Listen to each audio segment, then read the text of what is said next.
السلام علیکم ورحمۃ اللہ وبرکاتہ۔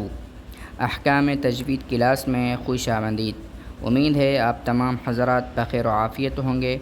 ناظرین، ہم نے پچھلے سبق میں ادغام کے ان حروف کے بارے میں پڑھا تھا جو نون ساکن اور تنوین کے بعد آتے ہیں تو وہاں غنہ ہوتا ہے۔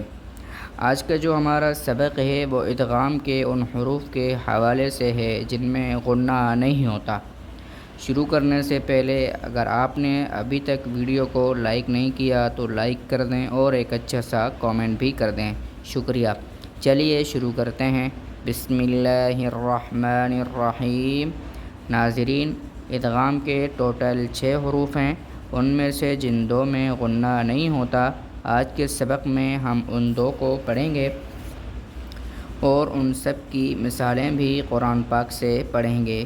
انشاءاللہ امید ہے آج کی ویڈیو بھی آپ کو پسند آئے گی۔ سب سے پہلے ہمارے ذہن میں قاعدہ ہونا چاہیے کہ ادغام کا قاعدہ کیا ہے۔ ادغام کا قاعدہ یہ ہے کہ نون ساکن اور تنوین کے بعد حروف ادغام میں سے کوئی حرف آ جائے تو وہاں ادغام ہوگا، یعنی ہر ایک حرف کو دوسرے حرف میں ملا کر پڑھیں گے، سوائے 2 حروف کے، یعنی لام اور را۔ ان میں اگر یہ 2 حروف نون ساکن اور تنوین کے بعد آ جائیں تو وہاں ادغام کامل ہوگا۔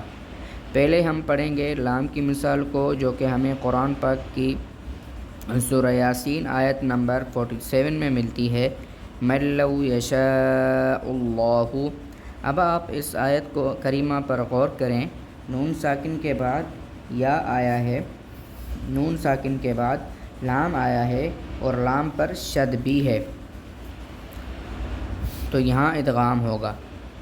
قاعدہ ہمارا یہ تھا کہ نون ساکن اور تنوین کے بعد اگر حروف ادغام میں سے کوئی حرف آ جائے تو وہاں غنہ ہوتا ہے۔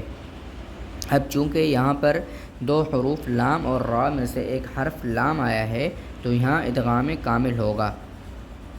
نون ساکن کے بعد اس جگہ لام آ رہا ہے، اس جگہ ہمیں کوئی غنہ نہیں کرنا بلکہ سیدھا اس کو ادا کرنا ہے۔ آپ نے پچھلے جتنے سبق ہوئے اگر وہ سنے ہوں تو آپ کو معلوم ہوگا باقی 4 حروف جب نون ساکن کے بعد، نون ساکن اور تنوین کے بعد آتے ہیں تو وہاں ادغام ہوتا تھا اور یہاں نہیں ہو رہا۔ فرض کریں اگر اس جگہ مَن یشاء اللہ ہوتا تو ہم اس میم کو یا میں مدغم کرتے، لیکن ہم اس جگہ میں غنہ نہیں کرنا، جیسے مَن لَّوْ یشاء اللہ، مَن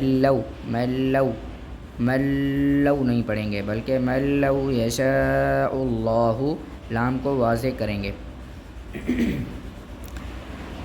چلتے ہیں دوسری مثال کی طرف، جو کہ ہمارا آخری حرف رہتا ہے را۔ اس کی مثال ہمیں ملتی ہے سورہ بقرہ میں، آیت ہے غفور الرحیم۔ اب اس مثال میں غور کریں، یہاں پر را پر تنوین ہے اور را کے بعد دوسرا را آیا ہے، اس پر شد ہے، تو یہاں پر غنہ نہیں ہوگا، یہاں پر بھی غنہ کامل ہوگا، یعنی کہ بلکہ سیدھے طریقے سے اس کو غفور الرحیم دونوں را کو ظاہر کر کے پڑھا جائے گا۔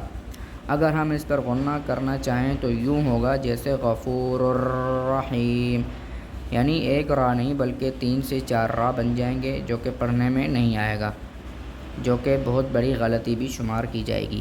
اب اتنا یاد رکھیں کہ حروف ادغام میں سے یا میم، نون اور واو آ جائیں تو وہاں پر نون ساکن اور تنوین کے بعد اگر یہ واو، یہاں پر ایک قاعدہ یاد رکھیں کہ یا میم، نون اور واو اگر یہ نون ساکن اور تنوین کے بعد آ جائیں تو وہاں پر ادغام ہوگا، یعنی ان کو غنہ کے ساتھ ادا کیا جائے گا اور اس غنہ کی مقدار 2 سے 3 حرکت کی ہوگی۔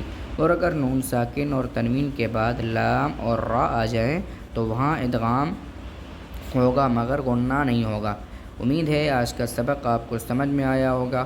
اب دیجیے اجازت، ملتے ہیں اگلی ویڈیو میں۔ والسلام علیکم ورحمۃ اللہ وبرکاتہ۔